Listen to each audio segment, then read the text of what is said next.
Iya, Bah. Alhamdulillah padang jinglang. Terang. Terang, sing terang ora mung mendunge. Lah apane? Ati niki nggih melok padang. Sebabe napa? Dikelumpukke suwe-suwe ya kena nggo tuku mobil iki sewan terop kok kene iki. Alhamdulillah tenan kok. Walaupun nglumpuk to, Bah. Ngumpuk no. Aduh, jangan. Aku nek karo sing dire Jodipati iki ora tau ngreken apa-apa kok. Moh aku nek mung sithik aku.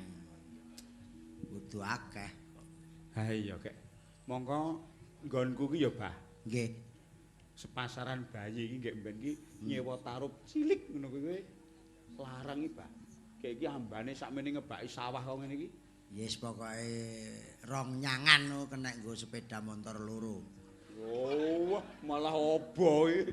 Lho, kuwi ngono kuwi hitungane. Ya omong hitungane to, Bah. Ning nek neng nggone Jodipati tidak ada perhitungan soal harga. Ya ngono. Wong Pak Joko menanggap wayang niki mawon nambahi umure awake dhewe dawa kok. Ngene lho, Bah, sing jeneng taruh ki hitungane iki nyangan, ora kok mergo ora dinan. Iya. Dadi iki nyange dek kapan? Terus dibongkar sok sasi apa? Ya kuwi ya sak nyangan. Kowe aja ngedek-ngedeki atiku to. Loh, ngendi-endi iki Lah saiki nek digawe sak nyangan ya ning Jodipati bosok.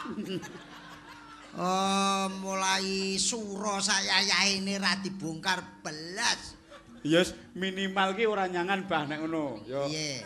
ya upamane sak ngadegan ki ya rong anu lah, rong tarup rong adegan iki kok. Sak ngene iki pamane neng kene sak wulan iki digawe rong adekan. Rong adegan. Rong nyangan wis.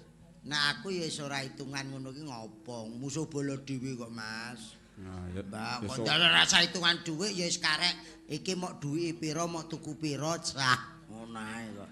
Rasa sewake ben dipek sisan kok. Lah gene ngono malahan. Pawon pindah bengi iki siji saparan, Loro pindah pawon. Ngono lho.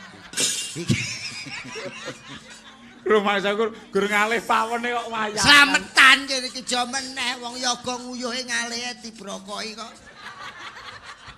Besok kualine pecah ya klenengan. Klenengan ruwatan pokoke.